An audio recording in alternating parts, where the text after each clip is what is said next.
Masobra sa 2,600 ka pamilya gikan sa 5 ka mga banwa kag syudad sa Negros Occidental ang apektado sa paglupok sang bulkan Kanlaon. Negros Occidental ang ginapaabot magadeklara sa state of calamity sini nga semana.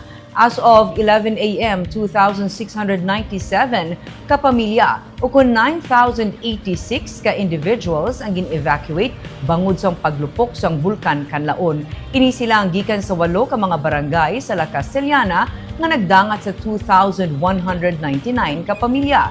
Isa ka barangay sa Moises Padilla, duha sa Bago, duha man sa Pontevedra, kag duha ka barangay sa La Carlota City. Yara sa red alert status ang Office of the Civil Defense, lakip na mga provincial, city kag municipal disaster risk reduction management councils.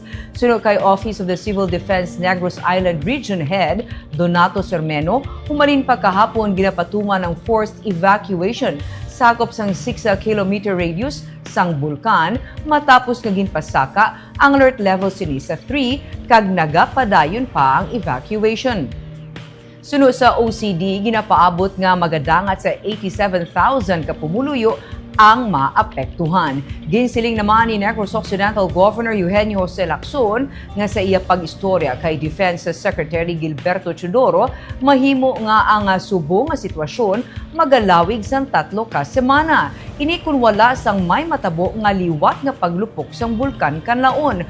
Kun may makitaan nga posibilidad nga magalupok liwat ang Kanlaon, suno kay Lacson, mahimo nga ipatuman ang forced evacuation sakop sang 10 kilometer radius.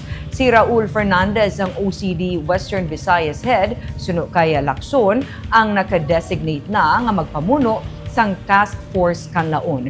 Ginsiling sa gobernador nga sa pagpaidalom sa probinsya sa state of calamity, sarang na nga magamit ang pondo sini. May 78 million pesos nga pondo ang Negros Occidental para sa Quick Response Fund.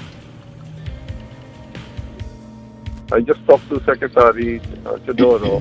Minimum daw this may take 3 weeks, no? Kung magkalma na si Kanlaon, no? But otherwise, kung makita nila na may possibility na may second eruption, they will already call for a 10 kilometers radius force evacuation. So, this is really serious now, and we're hoping the LGU will cooperate and join in the force evacuation if necessary, up to 10 kilometers.